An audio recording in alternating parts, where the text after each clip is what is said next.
Шашты отқа тастау дұрыс па, бұрыс па? Ал бұл ырымға сіз мән бересіз бе?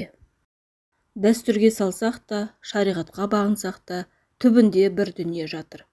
Шашты кез келген жерге тастамау, әсіресе отқа тастамау, аяқ асты етпеу ырымының текке шықпағанын сіз де біле жүріңіз.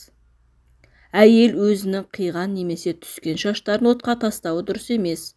Ырым бойынша ол өлгеннен кейін о дүниеде Құдай, менің берген шаштарым қайда деп сұрауы мүмкін.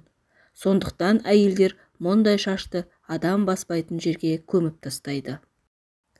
Баяғыда Аллах елшісі өзінің пайғамбар болатынын білмегенде, соңынан үнемі ақ елес еріп жүретін көрінеді.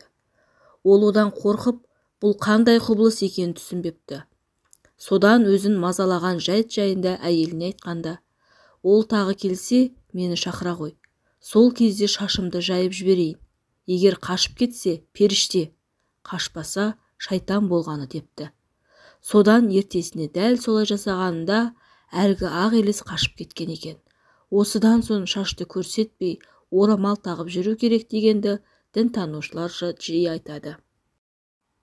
Шынымен де, бұрын қалың бұрымды тарқатып жүрсең, албастыдай болмай деген жағымсыз теңеу айтылып, шашыңды жина деп үлкендер жегіп тастайтын еді. Шашты қандай жағдайда жаю қажеттігін бәрі біледі. Дей тұрғанмен, оны ешкім байыбына барып елемейді.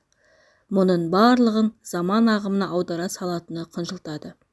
Сонымен қатар, егде тартқан әйел бала емізгенде жалаңбас отырмауы керектігінде ара-тұра айтады.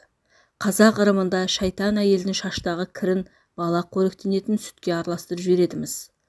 Осыдан баланың жаны кірленіп, бойына жамандық ұялайды. Есейгенде мәңгүрт, безбен, тілазар болады деп сенеді. Сондықтан үлкендер келіннің бала емізгенде де шашын жауып отыруына аса қатты мән берген. Қазір көптеген әйелдер шашын сәндеп қидыру үшін сұлулық салондарына барады. Бірақ қиылған шаш бөліктері қайда кетіп жатыр? Оны сұрастырып жатудың өзі де ұят секілді. Өйткені ескі дәстүрді ұстанып жүргендер және түбіне үніліп, мұның астарында не жатыр, оны да білуге құмартып тұрған қыз-келіншектерді байқамайтынымыз өкінішті.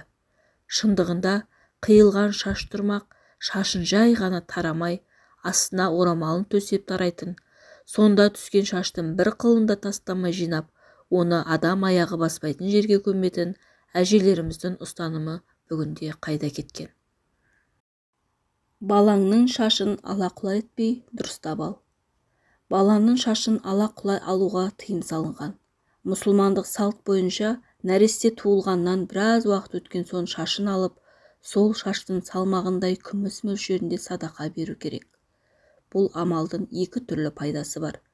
Біріншісі денсаулық пайдасы, яғни шаш алу нәрестенің құйқасының, жалпы ағзасының күшеюіне әсер етеді. Екіншісі әлеуметтік пайдасы. Оның шашының салмағындай садақа беру мұсылман қоғамындағы әлеуметтік ынтымақтастықты айтады.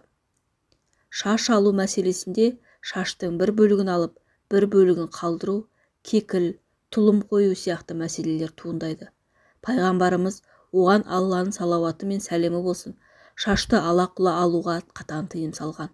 Сонымен қатар, шашты бей-берекет далаға шашпау, аяқ асты етпеу де халық ғұрпында мұқият сақталған.